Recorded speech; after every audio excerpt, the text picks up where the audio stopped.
Assalamualaikum warahmatullahi wabarakatuh.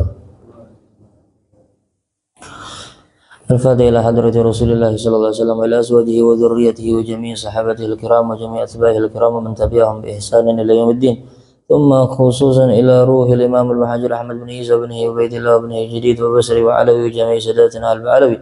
Thumma khususan ila ruhil Faqih al-Muqaddam Muhammad bin Ali wa Alawi usulihi wa furu'ihi wa muntasibina ilayhi ajma'in. Thumma khususan ila ruhi sahibil قطب الأنفاس الحبيب عمر بن عبد الرحمن العطاس وإلى مريده الشيخ علي بن عبد الله برس.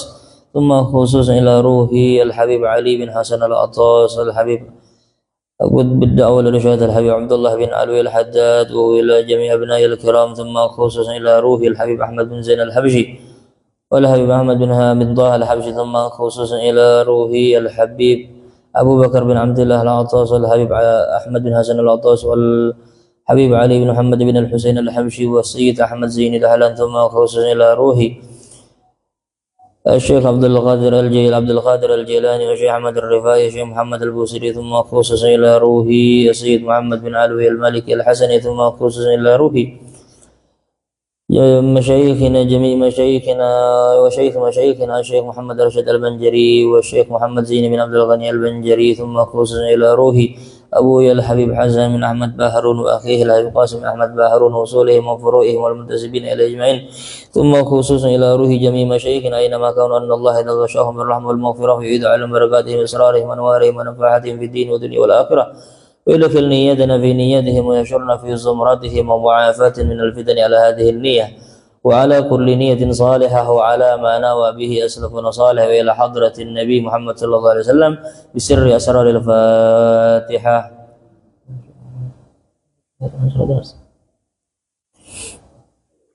صلوات الله عليهم وغير المغضوب عليهم.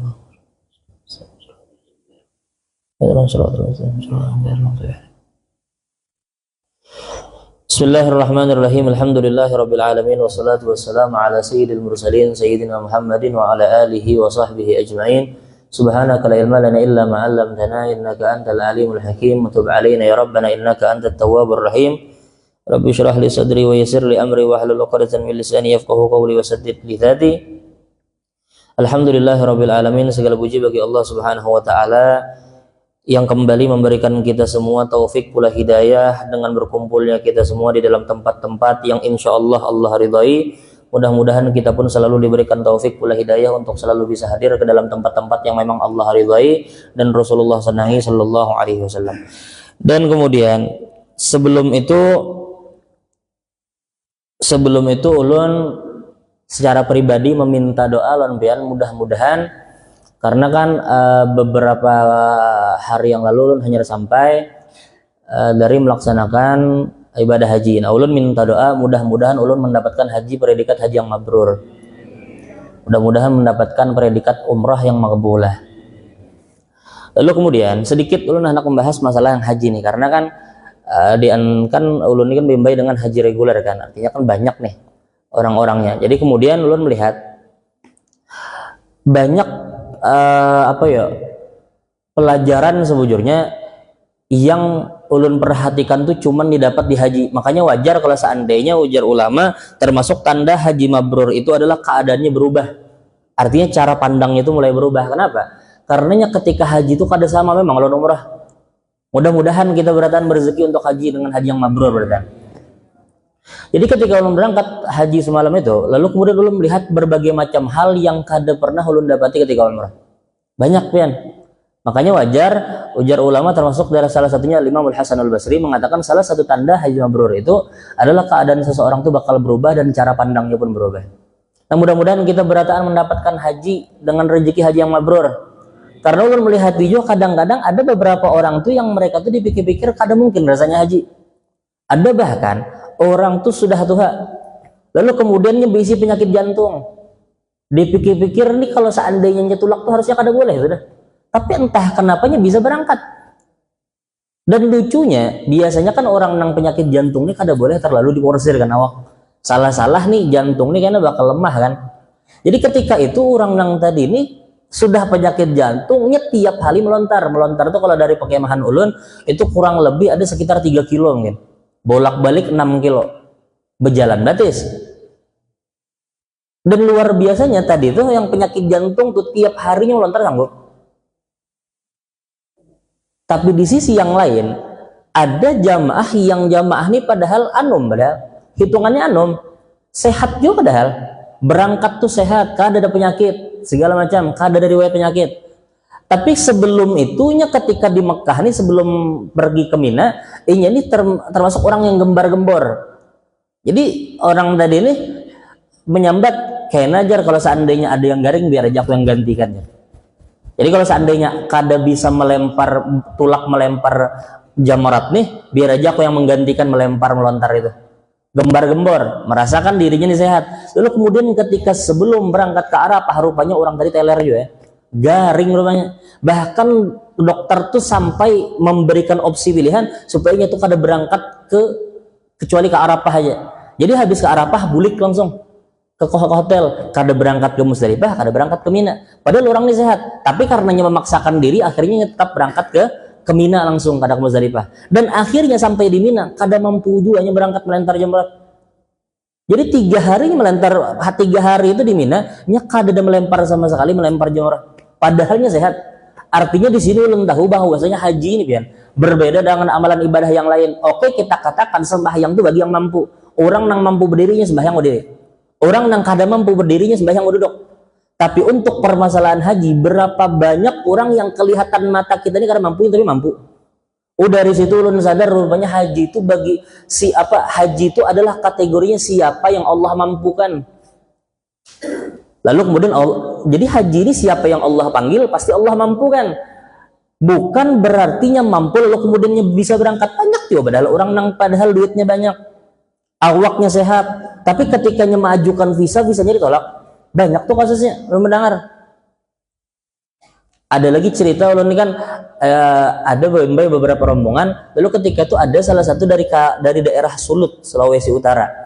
Ada itu orang tuanya nih. Jadi padahal si anaknya ini kada terpikir untuk berangkat haji. Tapi entah kenapa tiba-tiba qadarullah abahnya meninggal. Lalu kemudian inya mengawani mamanya berdua. Lalu kemudian dengan sebab kenapakah tiba-tiba inya juga bisa berangkat, bininya berangkat juga.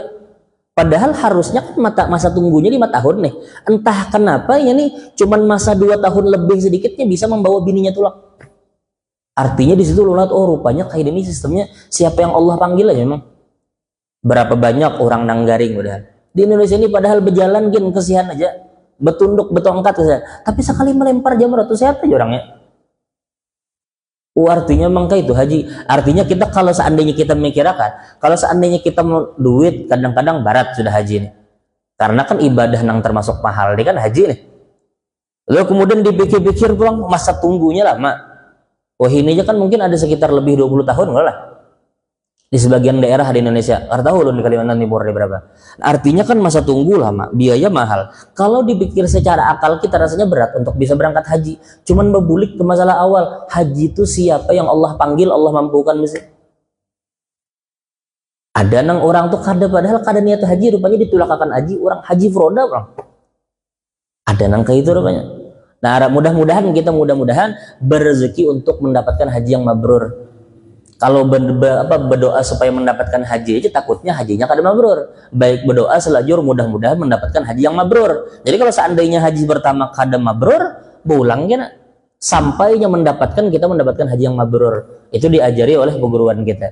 Jadi kalau seandainya hendak berdoa mudah-mudahan haji yang mabrur, jangan haji aja. Takutnya haji aja lalu kemudian kada mabrur. Naudzubillah min dzalik.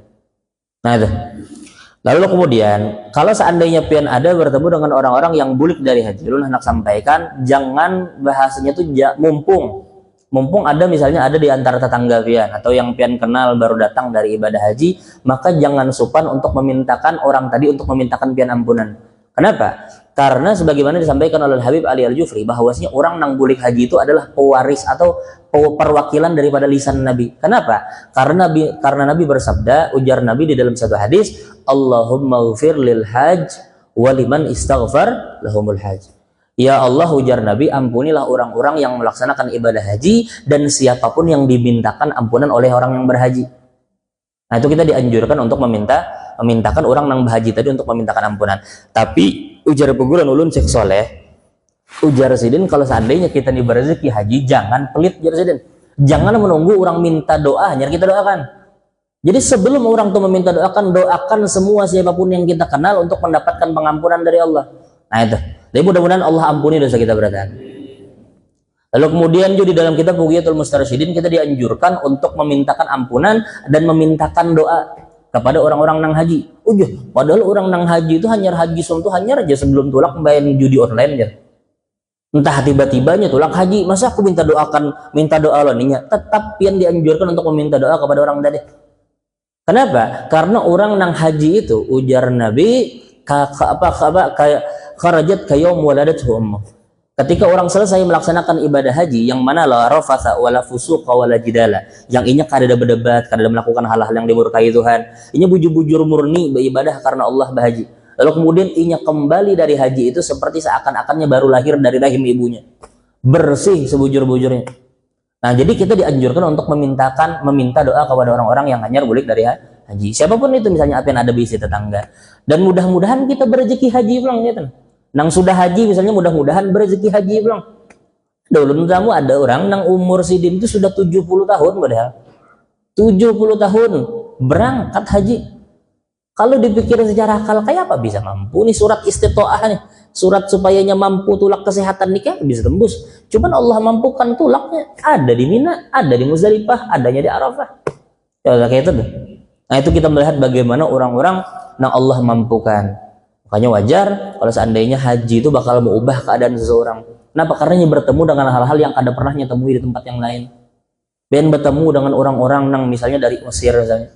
Melihat orang tuh nang kada bisi penginapannya tuh jauh belasan kilo dari Masjidil Haram. Jadinya rela berangkat ke Masjidil Haram dari imbah subuh sampai kapan? Sampai menjelang zuhur. Berdiam di masjid. Kenapa? Karena bulik tuh buliknya jauh. Kalau kita Indonesia, alhamdulillah kita tuh udah disediakan bis, nyaman. Sejauh-jauhnya hotel ada bis. Nah, kita ke bis. Orang-orang Mesir itu pian, sejauh-jauhnya ada lagi yang lebih jauh buat Bangladesh. Buat Bangladesh itu pian, ada mungkin belasan kilo dari Masjidil Haram.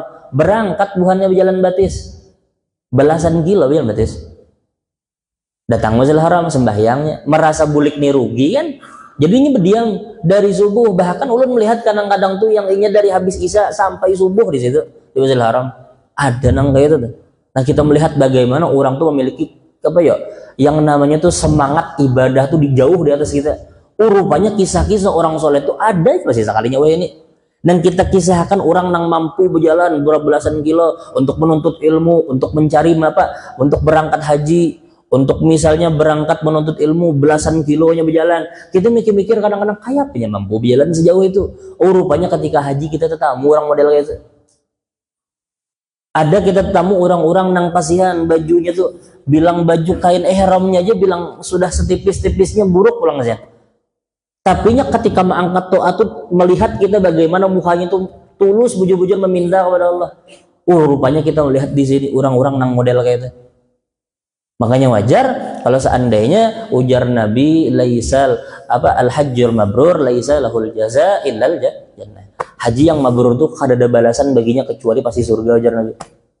Mudah-mudahan kita masuk surga berarti. Nah, itu sekelumit tentang haji. Jadi kalau seandainya kita bertemu dengan orang-orang haji, misalnya kita dianjurkan untuk memintakan ampunan dan meminta doa kepada orang berhaji. Kenapa? Karena doanya mustajab. Selama berapa lama di dalam kitab Bughiyatul Mustarsyidin itu berkaitan selama 40 hari. Jadi selama 40 hari doa orang yang balik dari haji itu pasti dikabulkan. Nah itu. Allah alam. Jadi itu terkait dengan masalah haji. Alhamdulillah kita masih diberikan umur untuk kembali bertemu dengan yang namanya hari ini. Harusnya kan malam tadi banyak orang nyangka sudah tahun baru. Rupanya ketetapan dari pemerintah menyatakan bahwasanya hari ini hanya tahun baru sore nih. Sebagian orang sudah habis menaguk susu dah. Berapa jerigen kawan begitu? Ada setengah jerigen nak menghabisi susu sekalinya di prank orang aja. Nah, jadi kita termasuk yang disunnahkan atau dianjurkan. Yang dianjurkan para ulama ketika datang tahun baru ini adalah yang pertama jelas meminta doa akhir sana, akhir tahun dan awal tahun. Itu pian akan dapati di dalam kitab Imdad atau di dalam kitab Risalah Amaliyah, mungkin pian akan dapat itu. Nah, itu dibaca ketika menjelang maghrib dan ketika setelah maghrib. Lalu kemudian kalau seandainya lebih baik lagi, pian sambung dengan sembahyang taubah, dengan sembahyang hajat, dengan sembahyang apapun itu. Lalu kemudian pian lanjut dengan membaca surah Yasin, berdoa, bermunajat di situ. Mudah-mudahan Allah isi hari-hari kita dengan tahun-tahun itu disertai dengan ketaatan dan ibadah. Nah, itu termasuk yang dianjurkan di pergantian tahun baru Hijriah. Lalu kemudian dianjurkan lagi adalah meminum susu. Nah, ini dianjurkan oleh Sayyid Muhammad bin Alwi al-Maliki. Beliau menganjurkan kita untuk minum susu. Kenapa? Tafaulan. Apa itu tafaulan? Tafaulan itu adalah bahasa kita tuh Indonesia itu apa lah? Berniat mudah-mudahan kayak itu juga. Jadi seakan-akan ketika kita memulai hari tersebut, ketika pergantian tahun kan Hijriyah itu kan dari maghrib kalau lah, dari sore ke maghrib itu pergantian Hijriyah tanggalnya. Nah, kita dianjurkan setelah itu pergantian hari itu, artinya ketika memasuki waktu maghrib kita dianjurkan untuk meminum susu yang putih, jangan susu coklat. Kenapa niatnya tafaulan? Untuk berniat mudah-mudahan dengan berkat kita meminum susu yang putih ini Allah mengisi tahun kita dengan hal-hal yang baik juga. Nah, itu. Nah, ini kadang-kadang ada orang mempertanyakan apakah boleh ya? Yang ketujuan mempermasalahkan nangka itu tuh. Apakah boleh tafaulan? Apakah Nabi pernah tafaulan? Kadang-kadang ada orang gitu. Apakah Nabi pernah tafaulan? Kita katakan Nabi itu pernah bertafaul. Apa? Ketika di perang, ketika perjanjian Hudaybiyah. Sebagaimana nih akan pian dapati dalam hadis sahih. Jadi ketika Nabi di perjanjian Hudaybiyah, setelah perjanjian Hudaybiyah itu, lalu kemudian Nabi itu berkumpul dengan para sahabat untuk bermusyawarah terkait dengan perjanjian Hudaybiyah. Abu Ulun mengisahkan perjanjian Hudaybiyah sampai tak ke waktu Isra tertentu kisahnya. Intinya ketika perjanjian Hudaybiyah itu Nabi berumbuk dengan sahabat, artinya bermusyawarah dengan sahabat nih, apakah menyetujui perjanjian Hudaybiyah atau kada. Di tengah-tengah bermusyawarah tadi rupanya datanglah salah satu orang dari kalangan orang kafir Quraisy, utusan kafir Quraisy datang ke kelompok Nabi nih, ke perkumpulan Nabi. Siapa namanya? Namanya adalah Suhail. Suhail ini adalah orang dari kalangan musyrikin. Ketika datang Suhail, rupanya ujar Nabi sahula bikum amrukum. Ketika datang Suhail, ujar Nabi urusan kalian bakal mudah, ujar Nabi. Maksudnya apa? Jadi ketika datang Suhail ini kalau di dalam bahasa Arab itu artinya sahlun, artinya mudah. Nah, kalau bahasa Arab. Jadi nama Suhail ini di dalam bahasa Indonesia itu artinya mudah. Nah, jadi ketika datang Suhail, Nabi itu mengucap, ketika datang Suhail, ujar Nabi sahula bikum amrukum. Setelah ini urusan kalian bakal mudah. Kenapa? Ujar sebagian ulama, Nabi itu sedang bertafaul dengan nama Suhail tadi. Padahal Suhail ini adalah orang-orang musyrik. Tapi dipakai Nabi sebagai tafaulan. Namanya Suhail mudah, ujar Nabi, datang kemudahan kepada kita. Karenanya datang ngarannya mudah nih, si mudah ngarannya mudah dari Suhail, ujar Nabi telah datang kemudahan kepada kita. Nah, niat Nabi itu tafaulan. Nah, kayak itu juga kita minum susu di waktu pergantian tahun ini sebagai tafaulan, berniat mudah-mudahan tahun kita ini diisi dengan hal-hal kebaikan. Nah, itu banyak pulang yang dianjurkan di dalam bulan-bulan Muharram. Lalu kemudian kita memperbanyak sedekah, memperbanyak bersilaturahmi, menyambung silaturahmi. Kenapa? Karena ujar Nabi man ahabba an yubsat lahu rizquh wa yunsa lahu ajaluh falyasil rahimah ya Nabi. Barang siapa yang hendak dilapangkan rezekinya, siapa yang gak ada anak sugih, siapa yang gak ada anak mudah rezeki. Ujar Nabi nih, Nabi mau obral. Ujar Nabi, siapa yang hendak mudah rezekinya, dilapangkan rezekinya. Dan siapa yang ingin dipanjangkan ajalnya, umurnya. Ujar Nabi, sambunglah silaturahim. Nah itu dianjurkan pula ketika pergantian tahun, memperbanyak sedekah. Kenapa? Karena Muharram ini adalah bulan yang istimewa. Kenapa bulan istimewa? Ulun katakan bulan istimewa. Kalau seandainya bulan Ramadan itu istimewa gasan kita aja umat Nabi. Artinya umat-umat terdahulu mereka kadang mendapatkan kemuliaan bulan Ramadan. Tapi bulan Muharram semua umat merasakan kemuliaan bulan Muharram. Apa itu? Islam. Kalau umat Islam jelas. Kenapa? Karena di dalam bulan Muharram ini adalah ketika itu Nabi dijanjikan ampunan dosa yang telah lalu dan yang akan datang. Itu pertama. Lalu kemudian pulang di dalam bulan Muharram ini berbagai macam nabi. Kada seikung nabi, dua ikung aja. Beberapa nabi Allah berikan karunia. Bahkan Nabi Yusuf dikeluarkan dari penjara. Kapan? Ketika di bulan Muharram. Nabi Musa lepas dari kejaran Fir'aun, yang mana Fir'aun tenggelam di Laut Ahmar, Laut Merah. Kapan? Di bulan Muharram. Lalu kemudian Nabi Sulaiman mendapatkan kerajaan, artinya diberikan kemuliaan, mendapatkan kerajaan yang kada ada orang menyamainya. Kapan itu diberikan? Di bulan Muharram. Nah artinya bulan Muharram ini mulia, Ben. Bahkan Nabi Isa pun dilahirkan di bulan Muharram. Bahkan Nabi Isa dilahirkan di bulan Muharram dan diangkat ketika hendak dibunuh. Ketika hendak diincar Nabi Isa ini, lalu kemudian Nabi Isa diangkat ke langit, itu kapan? Di bulan Muharram. Nah jadi bulan Muharram ini mulia, bahkan semua agama mengakui bulan Muharram ini mulia. Nah ini kita sedang di hadapan kita nih. Mudah-mudahan Allah panjangkan umur kita disertai ketaatan dan ibadah. Nah, kapan itu mulainya? Mulai sore ini. Mun kita sangka kan semalam, rupanya dari kalangan pemerintah menyatakan bahwasanya tidak terdapat hilal, artinya disempurnakan jadi 30 hari. Jadi Dzulhijjah itu digenapkan menjadi 30 hari. Lalu kapan Muharramnya? Ya sore ini. Jadi kita baca ulang doa. Ibarat doa itu ulang-ulang ya karena Bapak juga. Anak tiap hari kan diulang ya karena Bapak juga sebetulnya. Doanya bagus.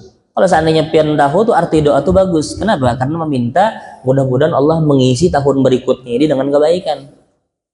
Menghapus dosa-dosa, kesalahan-kesalahan yang telah lalu. Alhamdulillah, mudah-mudahan Allah panjangkan umur kita berkan. Karena termasuk yang nikmat yang paling besar adalah Allah panjangkan umur itu disertai ketaatan. Sedikit kita akan baca. Bismillahirrahmanirrahim. Qala al-muallif rahimallahu taala wa nafa'ana bihi wa bi ulumihi fid dharain. Amin ila qawlihi.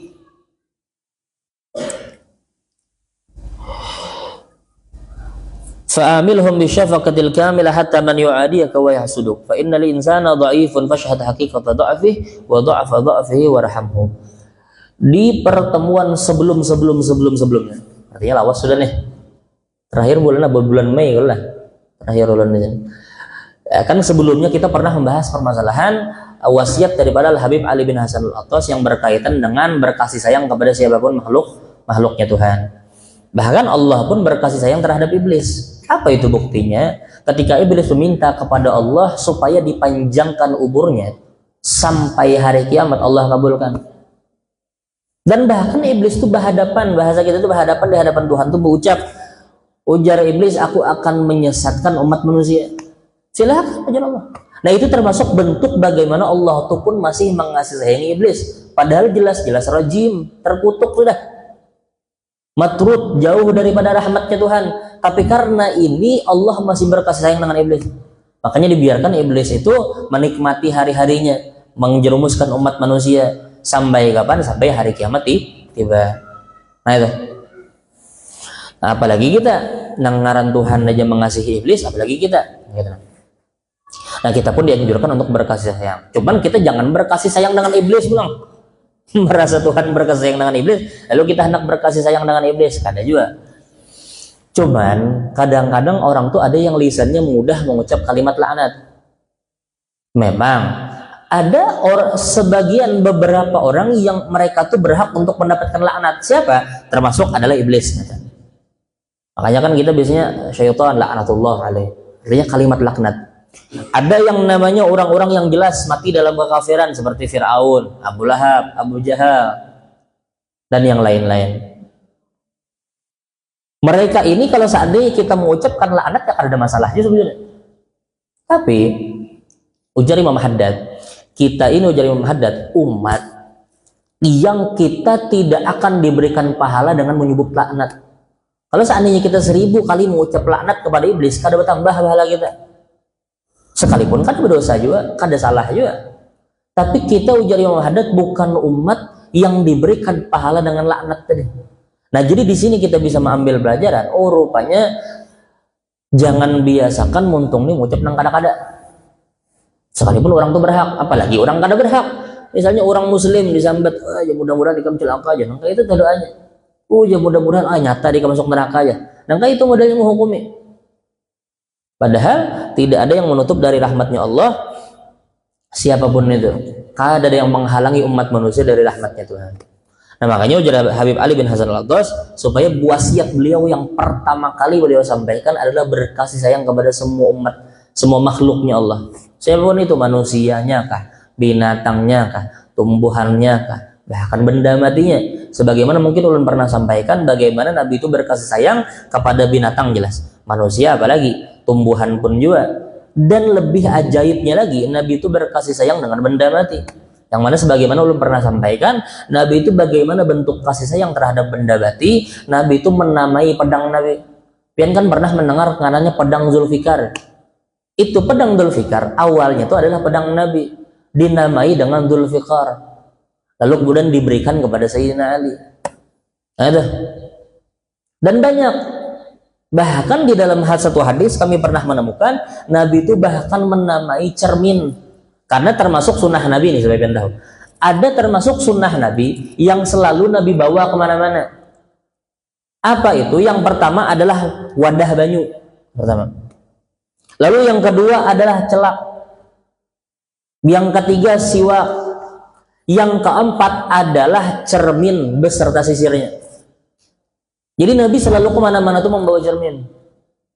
Ada. Karena memang termasuk juga yang dianjurkan, Nabi itu pernah menganjurkan di dalam satu hadis, ujar Nabi, kalau seandainya kalian ingin keluar bertemu dengan umat manusia, artinya ketika kalian ingin bertemu dengan halayak ramai, ujar Nabi, rapikanlah dulu diri kalian. Ada. Jadi kita nih kalau seandainya kita nih berapi-rapi hendak keluar, apakah dianjurkan? Dianjurkan, karena Nabi menyampaikan di dalam hadis, kalau seandainya kalian ingin keluar bertemu dengan halayak ramai, maka perbaiki atau rapikanlah diri kalian, ajar Nabi. Dan Nabi pun seperti itu. Setiap hendak keluar Nabi itu berapi-rapi. Jangan hendak bertamu orang tuh dalam keadaan yang seada-adanya. Lalu kemudian kadang-kadang tuh mengucap aja. Allah tuh kadang memandang jasadnya aja. Allah tuh kan memandang hatinya aja. Amun hati kebaik sudah aja. Tapi maka bilang pakaian bilang lusuh, muha bilang kada bebasuh. Nah, jangan sampai nangka itu, karena Nabi seperti itu. Nah kan bahkan Nabi itu selalu kemana-mana membawa cermin. Jadi misalnya ibu-ibu ini misalnya pian membawa cermin kemana-mana, berarti pian termasuk orang nama amalkan sunnah Nabi. Nah itu secara kada langsung. Karena Nabi selalu kemana-mana membawa cermin. Kenapa? Karena Nabi itu memiliki rambut yang ikal, artinya bergelombang, dan ketika itu agak panjang. Sebagian riwayat mengatakan di bawah telinga, di sini. Sebagian lagi mengatakan sampai pundak. Sebagian lagi mengatakan di antara pertengahan pundak dan telinga. Nang mana nang bujur bisa jadi beratahan bujur. Kenapa? Karena Nabi itu bisa aja berganti-ganti model rambut. Kadang panjang sini, kadang panjang sini, kadang tengah-tengah. Nah itu. Tapi kadang-kadang ada orang yang iya nih kalau seandainya panjang rambut tuh kada cocok, ada juga kayak itu. Karena orang Arab itu mau kada mau dia akan perhatikan, coba kita perhatikan orang-orang Arab itu kalau seandainya rambutnya panjang tuh cocok kan muha tuh mendukung, hidung mancung, habis itu berjambang segala macam. Ada juga kadang-kadang orang tuh yang kada cocok berpanjang rambut,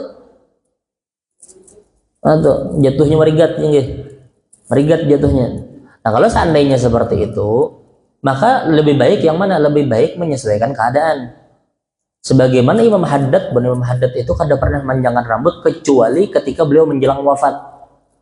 Jadi Imam Haddad itu, Habib Abdullah bin Alwi al-Haddad itu kada pernah memanjangkan rambut. Pernah satu kali orang nyeletuk, ujar beliau, Habib kenapa pian kada memanjangkan rambut? Padahal memanjangkan rambutnya sunnah Nabi. Lalu kemudian ujar Habib Abdullah bin Alwi al-Haddad, masih banyak sunnah-sunnah lain yang perlu kugawi. Banyak. Lalu kemudian di akhir umur sebelum beliau wafat, rupanya beliau sempat membiarkan rambut beliau panjang, tumbuh sampai panjang, lalu kemudian beliau wafat.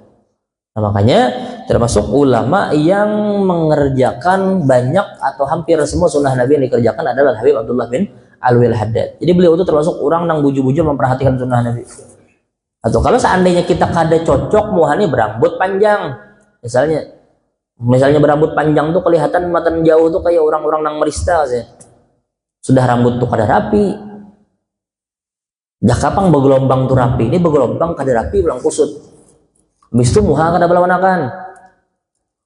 Hidung bulangar manjung. Berjalan orang melihat, apa nih orang nih. Nah kalau seperti itu kada usahain kita harus memanjangkan rambut, apalagi kan biasanya kita di Indonesia ini identik orang nang panjang rambutnya adalah orang-orang nang bahasanya tuh kurang tertata lah. Tapi apakah salah orang panjang rambut? Kada aja sebenarnya. Cuman kan biasanya perspektif orang memandang kayak itu. Kalau seandainya kita panjang, coba ulun panjang rambutnya, orang rada-rada mandang, apakah itu panjang rambutnya? Nah itu artinya di antara kita ini masih orang mandang tuh seperti itu. Maka jangan sampai mengundang cemoohan orang. Karena apa? Karena kalau seandainya kita melakukan hal-hal yang mengundang orang tuh mencemooh kita, mengejek kita, maka kita pun udah berdosa. Kita nih melakukan hal-hal yang masih menurut orang tuh tabu. Misalnya misalnya panjang rambut misalnya. Orang tuh masih tabu melihat orang tuh panjang rambut. Wah, apa tuh jar? Pina musti aja, sekolah pondok pesantren aja. Pina musti ke masjid terus, rambut panjang aja. Artinya ini masih hal yang tabu. Lalu kemudian orang tadi mencemooh kita, menjelekkan kita, maka perhatikan, bisa jadi kita termasuk orang yang mendapatkan dosa aja di situ. Loh, padahal orang yang menjelekkan kita. Oh iya, karena sebab kita orang tadi menjelekkan kita. Nah, itu. Makanya Nabi kan bersabda, ujar Nabi, ittaqul malain. Takutlah kalian dengan tempat-tempat yang bakal mengundang laknat orang. Ada. Makanya kan pernah Sayyidina Umar itu pernah memukul orang, men. Jadi ketika di satu jalan, Sayyidina Umar ini melihat ada seorang laki-laki yang berbicara dengan seorang perempuan di tengah siang hari. Tengah siang bolong, laki-laki berbicara dengan perempuan di tengah jalan. Karena di dalam rumah padahal. Di tengah jalan, laki-laki itu berbicara dengan perempuan dalam keadaan siang hari pulang. Artinya ini kalau zaman wahyu itu bukan hal yang tabu, bukan hal yang kelihatannya keliru, ada. Tapi ketika di zaman Umar bin Khattab melihat ada seorang laki-laki yang berbicara dengan perempuan di tengah jalan siang hari, rupanya di dalam kitab Ihya nih ceritanya. Ini disebutkan oleh Imam Al-Ghazali di dalam kitab Ihya. Rupanya ketika itu Sayyidina Umar langsung memukul orang tersebut dengan tongkat beliau. Dipukul orang dari di tengah jalan oleh Sayyidina Umar. Ujar orang tadi, wahai khalifah, kenapa pian memukul ulun? Ujar orang tadi, wahai khalifah, ketahuilah yang bersama ulun nih istri ulun seorang. Di tengah jalan siang hari bepandiran dengan bini, ya dicatuk. Kan sih wah nih kalau zaman wahyu ini nih. Jadi ketika itu dipukul oleh Sayyidina Umar. Ketika itu, wahai khalifah, bersama ulun nih bini ulun seorang. Lain orang lain. Ujar Sayyidina Umar, jangan salahkan aku, salahkan diri kamu seorang. Cari tempat, ujar Sayyidina Umar, yang kadang mengundang curiga orang. Nah, itu zaman Sayyidina Umar. Engkai itu tuh sampai luar biasanya tuh. Makanya wajar di zaman Sayyidina Umar ini bujur-bujur syariat itu ditegakkan, ya. Bujur-bujur syariat itu ditegakkan. Makanya ketika Nabi menjelaskan tentang amarat atau tanda-tanda akhir zaman, ujar Nabi, yakthuruz zina, merebak yang namanya zina. Bahkan dalam satu hadis Nabi menjelaskan kepada sahabat, ujar Nabi bahwasanya orang berzina bahkan berani berzina di pinggir jalan. Yang pertama kali heran mendengar cerita itu adalah Sayyidina Umar. Wa kaifa yaqa dzalika Rasulullah? Bagaimana mungkin bisa terjadi itu Rasulullah? Kenapa? Karena Sayyidina Umar itu adalah orang yang tegas. Melihat satu kemungkaran langsung anak dibasmi aja lagi. Makanya kan akan dapati beberapa kali cerita Sayyidina Umar itu bertawar kepada Nabi, ya Rasulullah, biarkan ulun potong lehernya.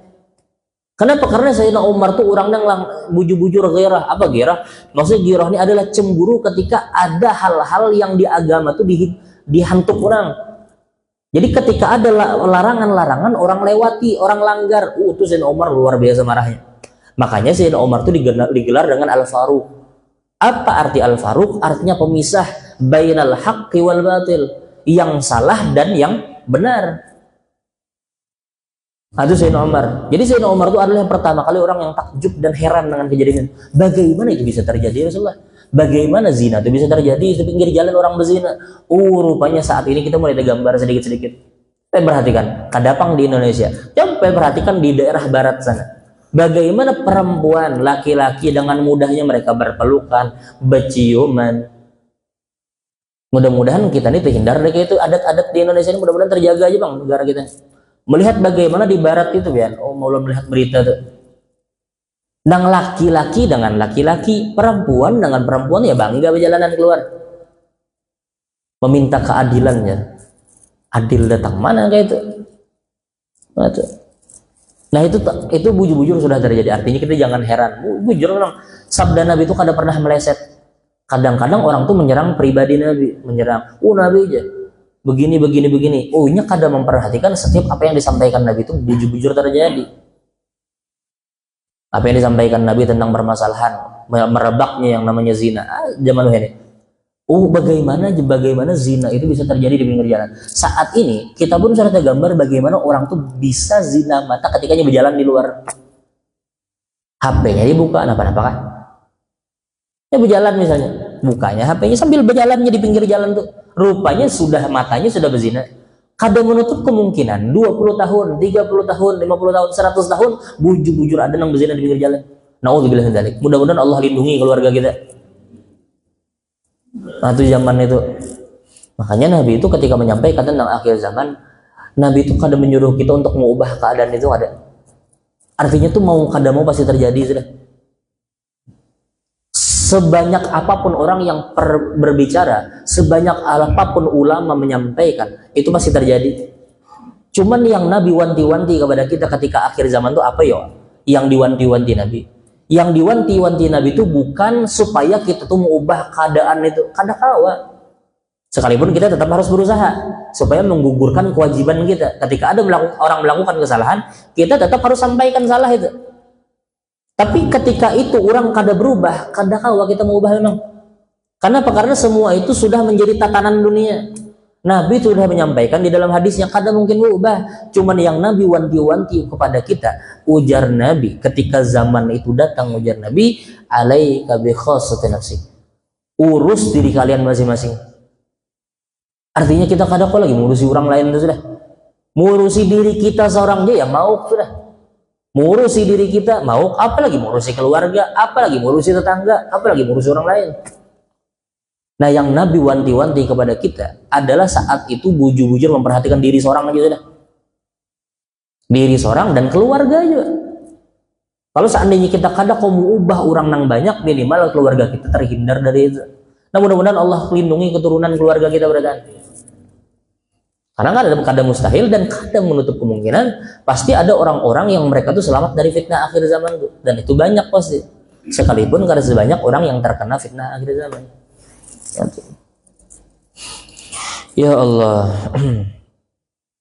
Nah, jadi semalam belum pernah sampaikan di dalam wasiat Habib Ali bin Hasan Al-Attas bahwasanya beliau berwasiat kepada kita semua untuk berkasih sayang kepada semua makhluknya Tuhan. Sebagaimana Nabi mencontohkan kepada kita. Lalu ujar beliau, fa'amilhum bisyafaqatil kamilah.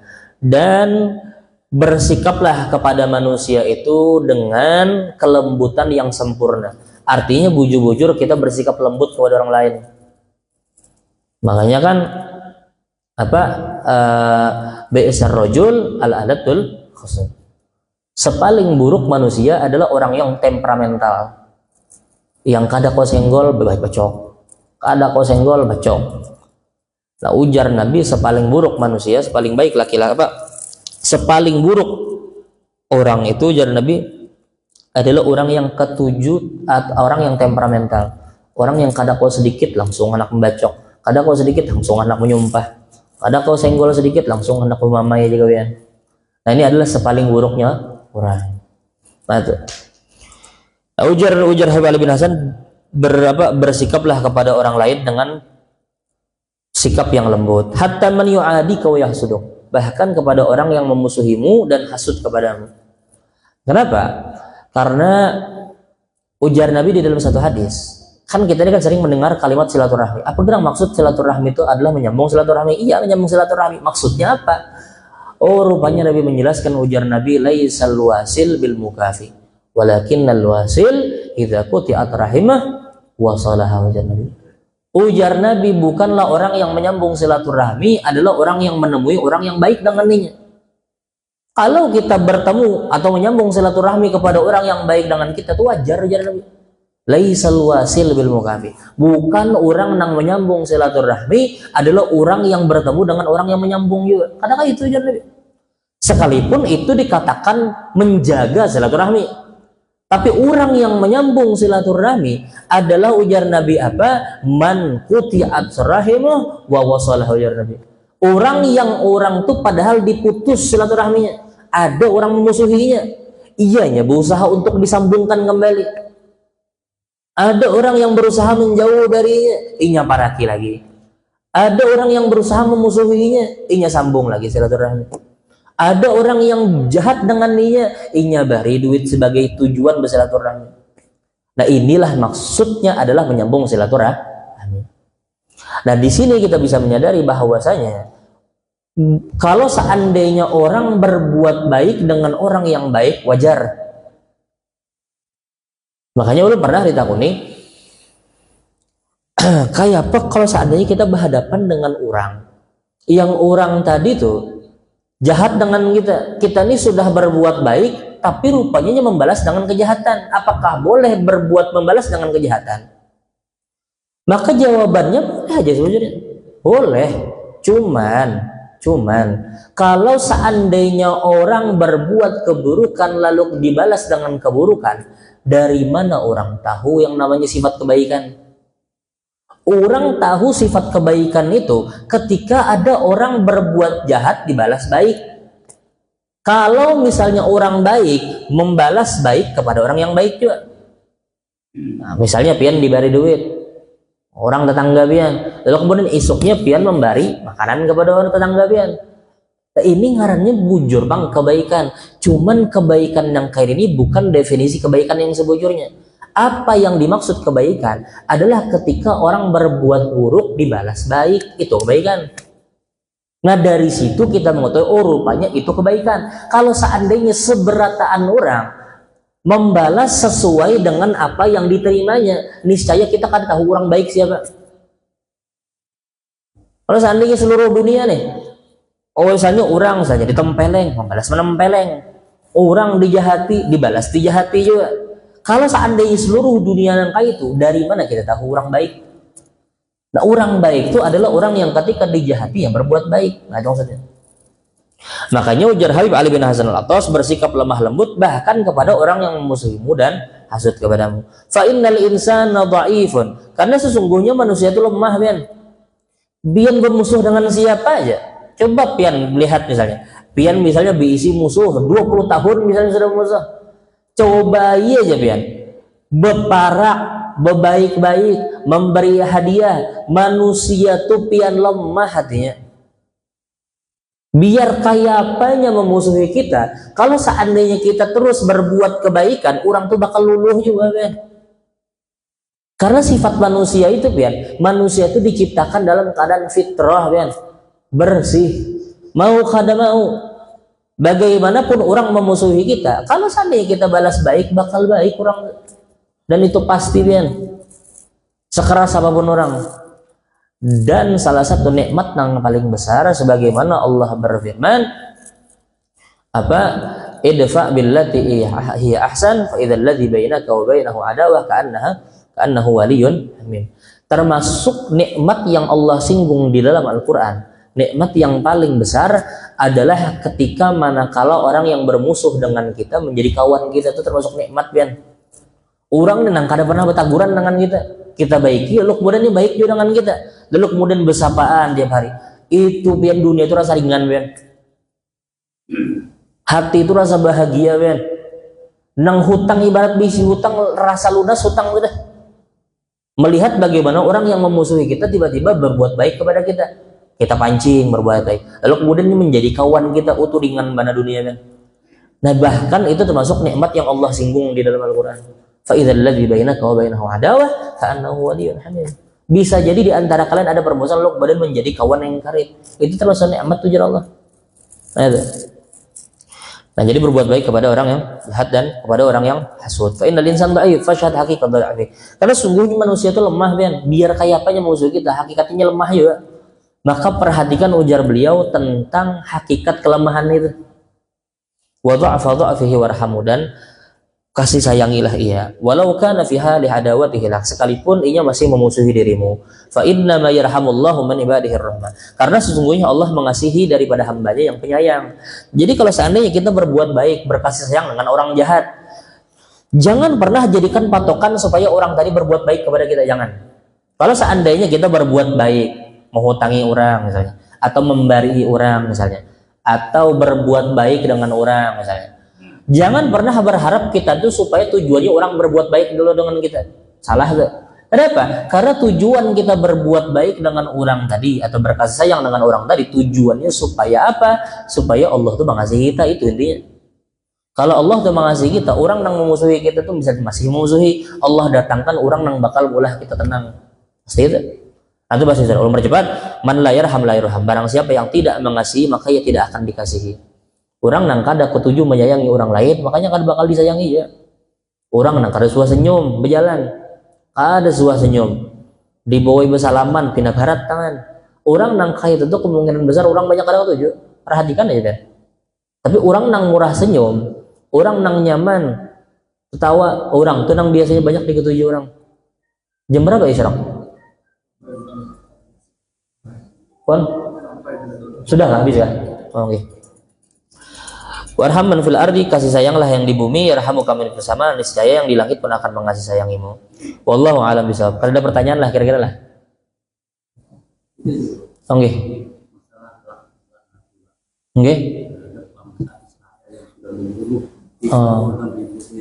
Oke. Ya. Jadi permasalahan masalah Israel. Orang bangsa Israel ini kan sudah luar biasa nih, membunuh, genosida kan. Apakah boleh melaknat orang Israel? Kita katakan boleh. Tapi boleh ke permasalahan awal, kita ini kan dapat pahala dengan sebab laknat. Dibanding kita melaknat orang Israel, jelas-jelasnya dapat laknat udah dulu sudah. Ibaratnya membunuh satu orang aja sudah banyak dosanya, apa lagi membunuh ribuan orang, puluhan ribu orang. Artinya sebelum kita melaknat, ini terlebih dahulu sudah dilaknat. Artinya laknat kita ini kadang menambah laknatnya juga. Satu laknat kita ini kadang menambahi siksanya juga. Ini sudah berdahulu dapat siksa sudah. Artinya orang tadi itu kadang bertambah sengsaranya dengan laknat kita.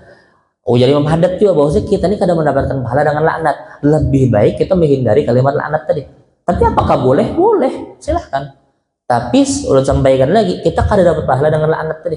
Daripada kita menghabiskan waktu dengan laknat, baik kita berzikir, bertawasul, meminta kepada Allah supaya Allah menangkan saudara kita. Itu intinya. Nah tuh. Jadi kalau seandainya boleh. Cuman Muslim itu kadang mendapatkan pahala dengan laknat. Wallahu a'lam bishawab. Dijawablah. Mudah-mudahan sedikit ini memberikan kita manfaat dunia akhirat. Allah ampuni dosa kita, Allah ampuni dosa keluarga kita, Allah ampuni dosa sanak jiran kita, Allah ampuni dosa keluarga kita, dan mudah-mudahan Allah Subhanahu wa taala menutup aib dan kekurangan kita. Allah menutup mata kita daripada melihat aib dan kekurangan orang lain, dan mudah-mudahan Allah Subhanahu wa taala mengkaruniakan kita keturunan yang saleh salehah, dan mudah-mudahan Allah Subhanahu wa taala menyelamatkan kita dari segala macam fitnah akhir zaman, dan mudah-mudahan pada akhirnya Allah wafatkan kita dalam keadaan husnul khatimah ba'da tulil umur wa sihatin wa khairin wa afi ala hadhihi niyyah wa ala kulli niyatin salihah wa ala ma nawa bihi aslafun salih wa ila hadratin nabi Muhammad sallallahu alaihi wasallam bi sirri asraril Fatihah. Bismillahirrahmanirrahim. Alhamdulillahi rabbil alamin arrahmanir rahim maliki yawmiddin iyyaka na'budu wa iyyaka nasta'in ihdinas siratal siratal ladzina an'amta 'alaihim ghairil maghdubi alaihim waladdallin. Amin. Bismillahirrahmanirrahim. Alhamdulillahi rabbil alamin wassalatu wassalamu ala sayyidil mursalin sayyidina Muhammadin wa ala alihi wa sahbihi ajmain. Allahumma ighfir lana wa liwalidina wa limasyayikhina wa lijami'il muslimina wal muslimat wal mu'minina wal mu'minat al ahya'i minhum wal amwat. Allahumma la tada' fi maqamina hadha idza dhanban illa ghafarta wa la 'aiban illa satarta wa la maridan illa syafaitah wa la hajatan min hawaiji dunya wal akhirah illa qadaita wa yassarta ya rabbal alamin. Rabbana la tuzigh qulubana ba'da idh hadaytana wa hab lana min ladunka rahmatan innaka antal wahhab. Rabbana atina fid dunya hasanah wa fil akhirati hasanah wa qina adzabannar. Subhana rabbika rabbil izzati amma yasifun wa salamun alal mursalin walhamdulillahi rabbil alamin. Ulun minta halalun taridha.